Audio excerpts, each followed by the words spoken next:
welcome back to my channel. So today I'm supposed to be doing a tie-dye video. I'm really sorry for the noise in the background. Okay, so I have this water out here to drink, so let me tell y'all. Now that I am refreshed, let's get started. Kit jumbo size. So I'm just gonna go ahead and oh, it's a bug. It comes with like a guide or whatever. And it gives you like the steps of what you're supposed to do. Oh snap, I left my stuff. So put your gloves on. So I have these three little face masks, you know we need face masks now, that I'm going to tie-dye.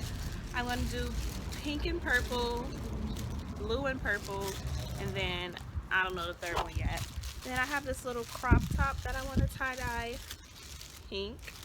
And then I have this crop top here that I don't know which one I want to do yet. I'll probably do pink and like blue or purple. Anyway, I know I'm going to do pink for sure, so I'm going to go ahead and add the water to pink. So I'm just going to do this over the grass, pour this in here to the lime.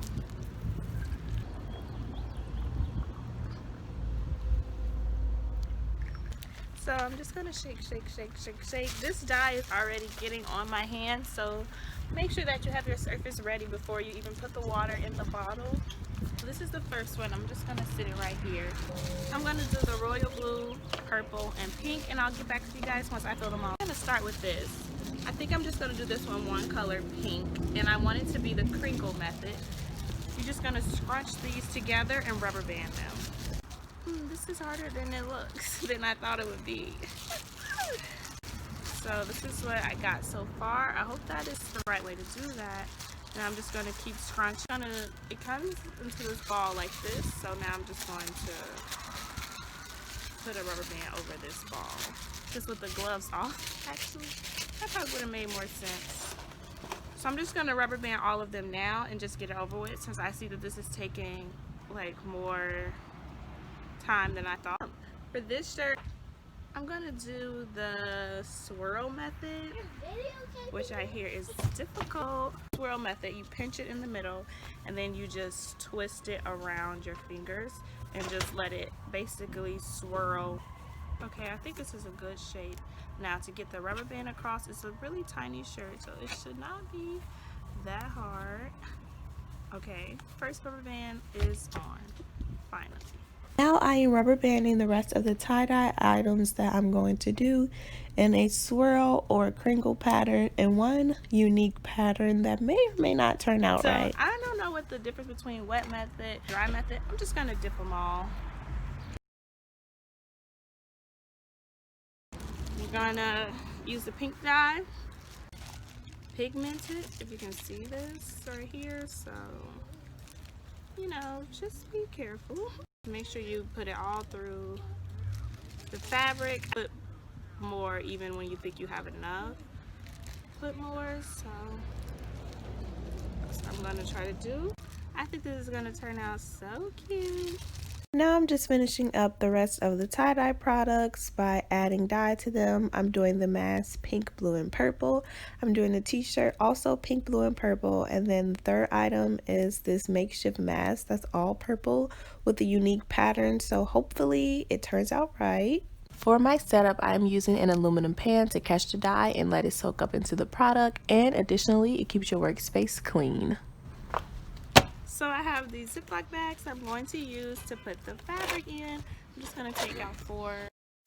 So now that you've done all of the rubber banding and dyeing, you're going to want to place your hard worked products into the Ziploc bags and seal it airtight in order for all of the dye to be absorbed into the product.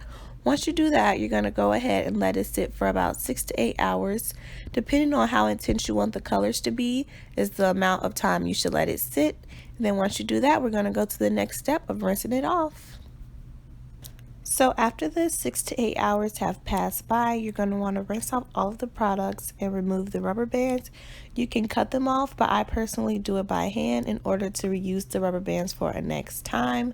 This process is pretty simple and easy, and it's so exciting to see how your pattern turns out.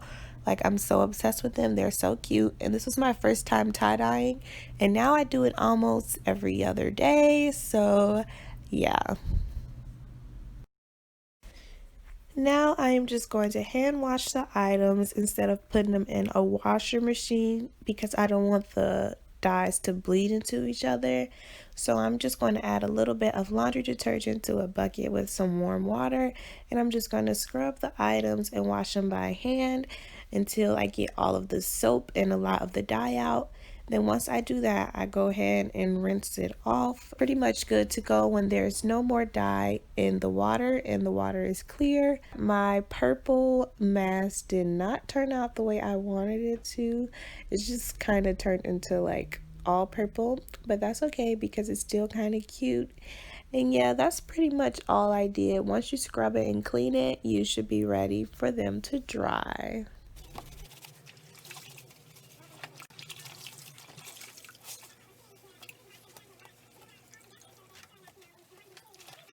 I spread the products out on a flat surface to let them air dry. And now is the moment we've all been waiting for, the reveal.